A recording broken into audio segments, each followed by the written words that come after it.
Hello everyone, and welcome to my Duel Today official news channel. I hope everyone is having a wonderful day. Before we begin, please hit the subscribe button and give this video a thumbs up. Worried about John, Steve seeks out Marlena as the former pawn demands the truth from Konstantin. After sleeping on the couch, Ava sends Harris a breakfast in bed to help him recover. As they consider Clyde's escape, Harris deduces that he had assistance. He wonders if Stefan had anything to do with it. Ava laughs it off and urges him to take his medication. In the square, Eli and Julie discuss the fire, the time capsule, and Paulina and Abe. Julie inquires as to whether he and Lonnie plan to return to Salem. He explains that this would not happen due to his promotion. She bursts into tears of pride, but Eli is more proud of her bravery. Julie jumps up, excited to deliver Doug his news. Maggie and Konstantin eat pastries in the Kiriaki's living room and talk about his daughter. He claims he misses her more, not less, as time passes. Maggie mourns the loss of a child. She becomes tearful when he clasps her hand. She appreciates his physical comfort and the things he's told her about Victor and his daughter. He has touched her heart. Konstantin appreciates their friendship. I cherish you. Maggie breaks down in tears, believing she has betrayed Victor. Konstantin does not believe Victor would want her to live her life without feeling valued. Wouldn't Victor want her to be happy? Later, he makes a cryptic remark about never forgetting something so terrible that happened in the past. At home, John and Marlena prepare to meet Eric. He informs her that his nightmares are getting worse. She assumes that saving Wendy and Tripp provoked unpleasant memories. He does not want to talk about it, so they leave. Steve calls while Ava is helping Harris change his bandage. Ava maintains a cheerful demeanor as Steve orders her to meet him at his office in an hour. She hangs up and tells Harris she's going to see Tripp with Steve. Once she's gone, Harris admits that he wants to trust Ava, but he knows she's up to something. At the pub, Roman thanks Eric for assisting with Lucas. When John and Marlena arrive, the foursome talks about Abe and Paulina's wonderful news, Jude's baptism, and John's bravery with Tripp and Wendy. John sighs, realizing he's far from a hero. Steve walks in and steals John for an hour or two. As Maggie orders flowers for Paulina, Julie and Eli return to the estate. Julie happily informs Maggie and Konstantin of Eli's promotion, which will send him out of Salem today. Konstantin takes note of Eli's FBI job working on international cases. Julie declares that her grandchild will purge the entire globe of evil.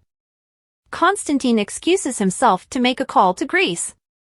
After Ava surprises Steve and John at Black Patch by revealing Clyde and Goldman are in a relationship, they dispute about Ava going against the plan. John can't believe they released Clyde back into the world. Feeling attacked, Ava informs the guys that they have all done extremely horrible things. John stares away as if in a daze, repeating her words. Eli says his final goodbyes to Julie and Maggie at the estate before heading to the hospital to pick up Lonnie and the twins. Despite the fact that the estate is crowded with visitors, Julie believes it will be empty without Eli and his family. Maggie understands what it is like to be surrounded by others yet still feel lonely.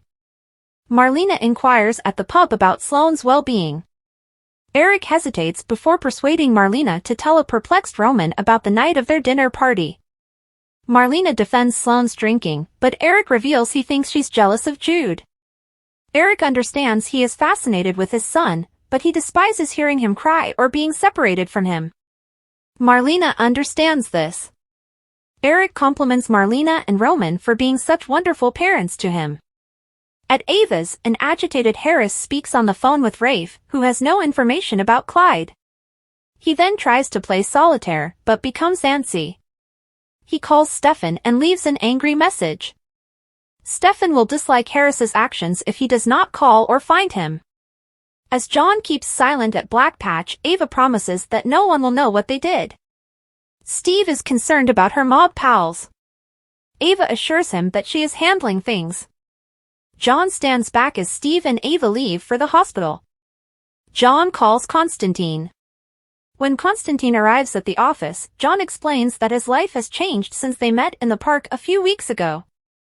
What the heck have you done to me? It's not what I did to you, Konstantin grumbles. It's what you did to me. In the square, Ava inquires about John's checkout. Steve brushes it off.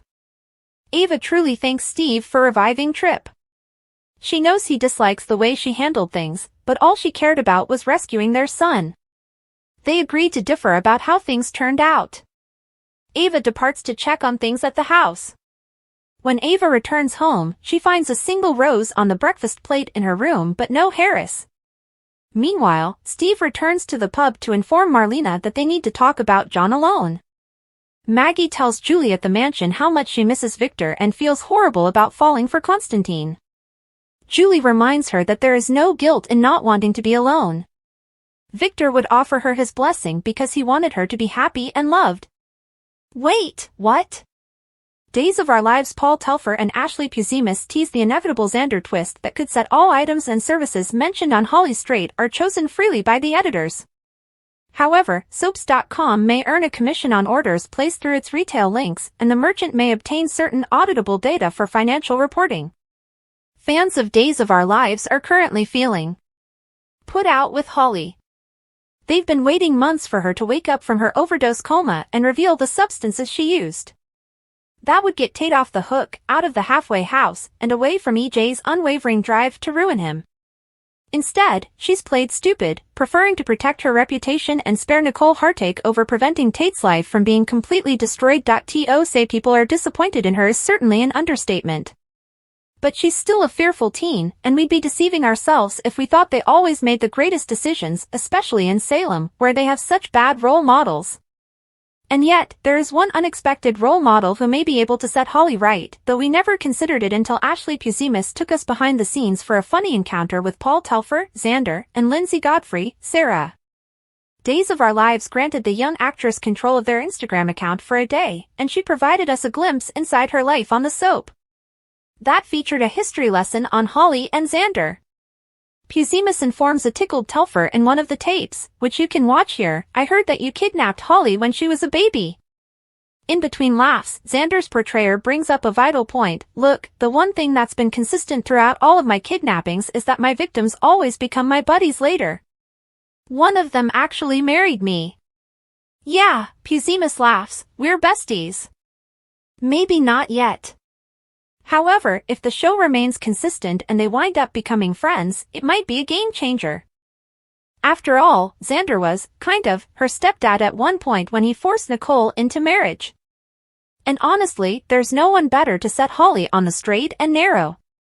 Maybe Xander could be like an older brother, but please don't go to the same direction as with Johnny, Days, who convinces her to fess up to what she did and become a better person.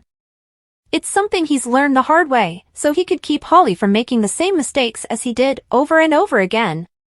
Also, we have a feeling derailing EJ's plans for Tate would be icing on the cake for Xander. Then Holly can redeem herself, win back Tate's trust and affection, and we'd have a full-blown legacy romance on our hands. And it would all be because Xander kidnapped Holly when she was a baby.